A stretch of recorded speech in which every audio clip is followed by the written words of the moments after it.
ஞானானந்தமயம் தேவம் நிர்மலஸ்படிகாகிருதிம் ஆதாரம் சர்வ வித்யானாமயக்ரீவம் பாஸ்மகே. நமஸ்காரம். அஸ்ட்ரோ டிவி நேயர்களுக்கு அஸ்ட்ரோ கேஎஸ்ஐங்காரின் பணிவான நமஸ்காரங்கள். வார பலன் 25/3/2024 31/3/2024 வரை உண்டான வாரத்திற்கு என்னென்ன பலன் அப்படின்றத பார்ப்போம். அதற்கு முன்னாடி இந்த வாரத்தில் இருக்கக்கூடிய கோல்சாரம் என்ன, இந்த வாரத்தில் வரக்கூடிய விசேஷ தினங்கள் என்ன, அதை தவிர இந்த வாரத்தில் எந்த ராசிக்காரர்களுக்கு சந்திராஷ்டமம் அப்படின்றதையும் பார்ப்போம்.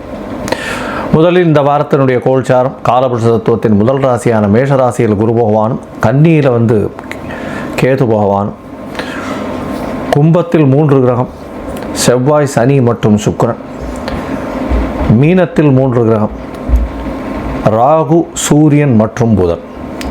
சந்திர பகவான் அதிவேகமாக செல்லக்கூடிய சந்திர பகவான் இந்த வாரத்தில் பார்த்தீங்கன்னா உத்தர நட்சத்திரம் இந்த வாரத்தில் ஆரம்பிக்கும் பொழுது இருக்கார். அதிலிருந்து மூல நட்சத்திரம் இந்த வாரம் முடியும் போது போகிறார். மூல நட்சத்திரம்ன்றது தனுசு ராசியும், உத்தர நட்சத்திரம்ன்றது கன்னியா ராசியும் இருக்குது.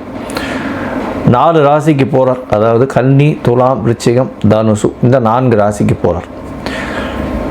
இந்த வாரத்தில் வரக்கூடிய விசேஷ நாட்கள் அப்படின்னு பார்க்கும்பொழுது இந்த வாரத்தில் பௌர்ணமி, இந்த வாரம் ஆரம்பிக்கும் பொழுதே பங்குனி உத்திர திருவிழா, இது ஒரு பெரிய மிக ஏற்றமான விசேஷம். பௌர்ணமி திதி கார்த்தால சூரிய உதயத்தை வைத்து சொல்லக்கூடியதுனால பௌர்ணமி திதி இன்றைக்கி மத்தியானம் வரலும் இருக்கும். அதற்கு பிறகு பிரதம திதி, கிருஷ்ணபக்ஷ பிரதம.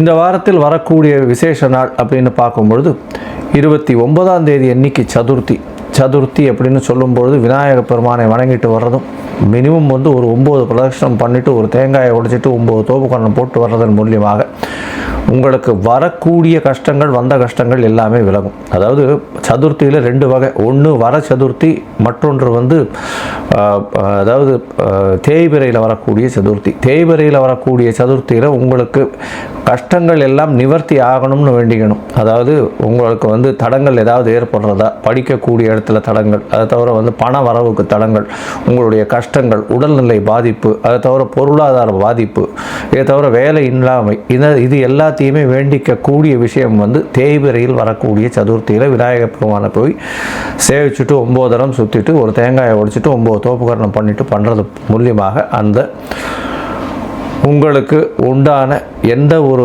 தோஷமும் அல்லாமல் உங்களுக்கு உண்டான கஷ்டங்கள் நீங்கக்கூடிய பாக்கியம் உண்டாகும்.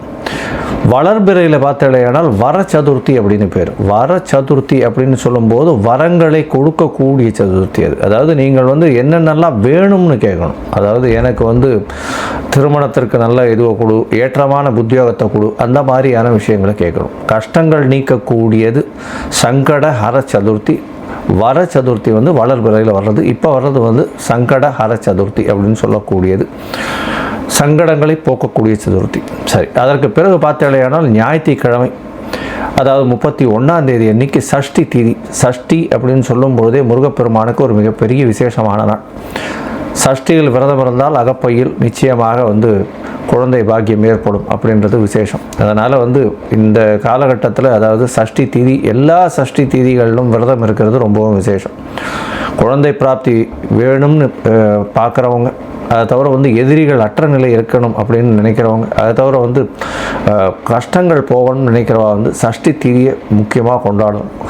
சஷ்டி திதியில் விரதம் சாயந்தரம் முருகப்பெருமானின் அபிஷேகம் அது எல்லாத்தையும் பார்த்துட்டு அதற்கு பிறகு தான் போஜனம் செய்யணும்.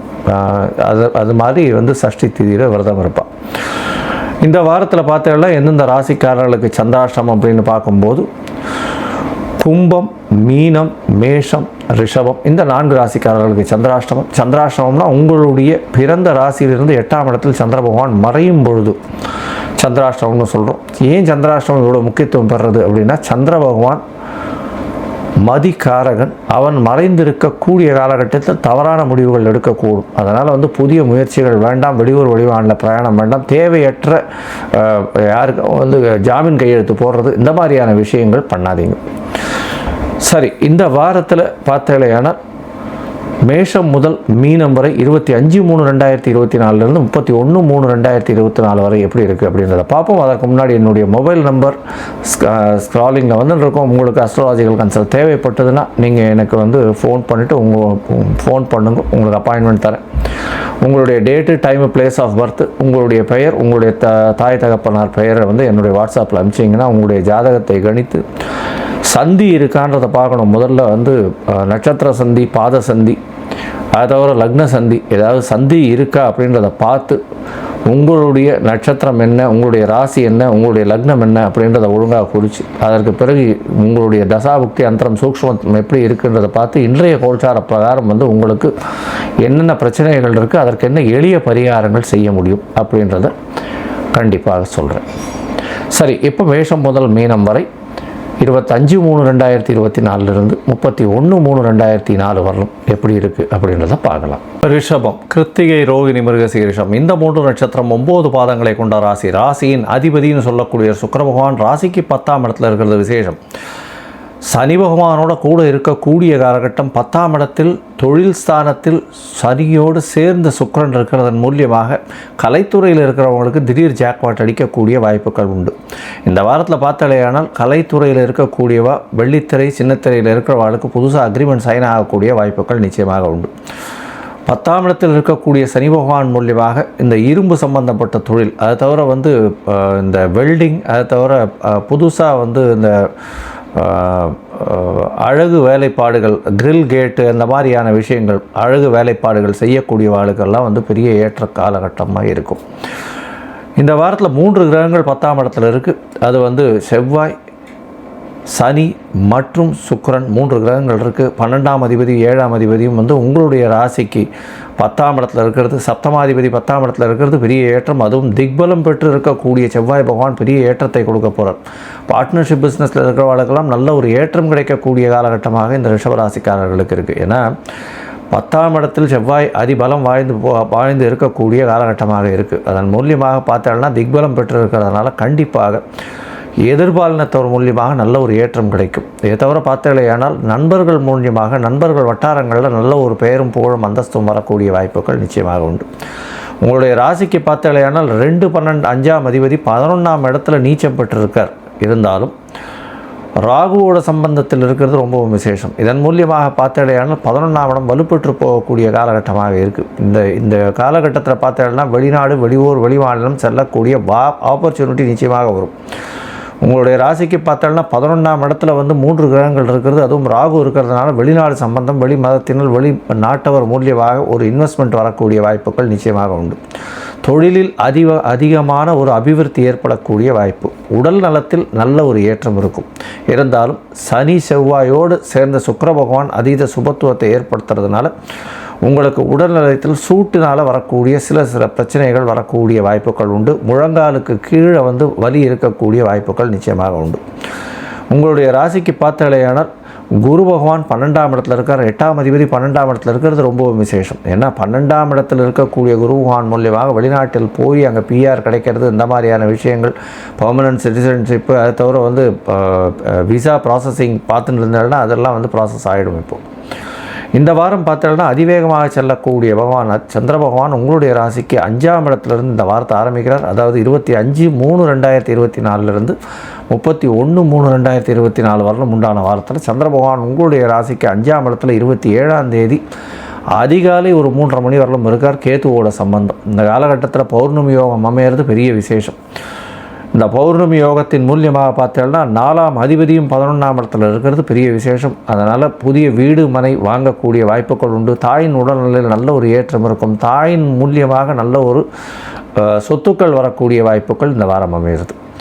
உங்களுடைய ராசிக்கு 5ஆம் இடத்துலேருந்து 6ஆம் இடத்துக்கு சந்திர பகவான் போகிறார். அது வந்து 27ஆம் தேதி அதிகாலை 3 மணியிலிருந்து 28ஆம் தேதி ராத்திரி 29ஆம் தேதி அதிகாலை 12:30 மணி வரலும் இருக்கக்கூடிய காலகட்டம். 6ஆம் இடத்தில் போய் சந்திர பகவான் இருக்கிறது குரு சந்திர யோகம் அமையிறது. 3ஆம் அதிபதி 6ஆம் இடத்தில் இருக்கிறது பெரிய விசேஷம். இதன் மூலியமாக புதிய வேலை கிடைக்கக்கூடிய வாய்ப்புகள் உண்டு. கவர்மெண்ட் கான்ட்ராக்ட்ஸ் கிடைக்கக்கூடிய வாய்ப்புகள் நிச்சயமாக இருக்கும். அதுவும் ஓட்டுநர்கள் அவளுக்கெல்லாம் பெரிய ஏற்றம் கிடைக்கக்கூடிய காலகட்டமாக இந்த வாரம் அமையிறது.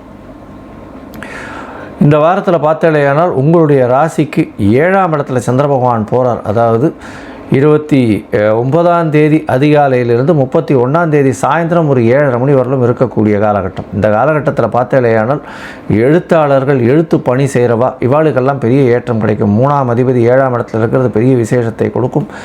எழுத்து பணியில் இருக்கிறவாளுக்கு பெரிய ஏற்றத்தை கொடுக்கக்கூடிய காலகட்டமாக இந்த வாரம் அமையிறது. பார்ட்னர்ஷிப் தொழிலில் பெரிய ஏற்றம் கிடைக்கக்கூடிய காலகட்டமாக இருக்குது. அதை தவிர எதிர்பாலினத்தவர் மூலியமாக திடீர் பணம் வரக்கூடிய வாய்ப்புகள் உண்டு. உடல் நலத்தில் நல்ல ஏற்றம் இருக்கக்கூடிய காலகட்டம். அதை தவிர தாய் தந்தையினுடைய உடல்நிலையில் நல்ல ஒரு ஏற்றம் மாற்றம் இருக்கக்கூடிய காலகட்டமாக இருக்குது. படிக்கக்கூடிய மாணவர்கள் மாணவிகளுக்கு நல்ல ஒரு ஏற்றம். இதை தவிர பார்த்தலையானால் படிக்கக்கூடிய மாணவர்கள் போட்டித் தேர்வில் வெற்றி பெறக்கூடிய வாய்ப்புகள் நிச்சயமாக இருக்குது. இருந்தாலும் போட்டித் தேர்வு என்பது ஒரு தடவைக்கு 2 தரம் படிக்கிறது ரொம்பவும் நல்லது, 4 தரம் படிக்கிறது நல்லது. ஏன்னா சனியோடு சேர்ந்த சுக்கிர பகவான் இருக்கிறதுனால சிறு சிறு மறதிகள் வரக்கூடிய வாய்ப்புகள் இந்த வாரத்தில் இருக்குது. இந்த வாரத்தில் பார்த்தலையானால் நீங்கள் அருகில் இருக்கக்கூடிய ரங்கநாத பெருமாள் கோயிலில் போயிட்டு பாதாம், அதை தவிர உங்களால் முடிஞ்ச ஏலக்காய், மல்லிகைப்பூ, வாசம் நிறைந்த பூக்கள் வாங்கி கொண்டு போய் அங்கே சமர்ப்பணம் பண்ணிட்டு வர்றதன் மூலியமாக உங்களுக்கு இந்த வாரம் பெரிய ஏற்றமான வாரமாக அமையப்போகிறது அப்படின்றத சொல்கிறேன். லோகா சமஸ்தா சுகினோ பவந்து. நன்றி, நமஸ்காரம்.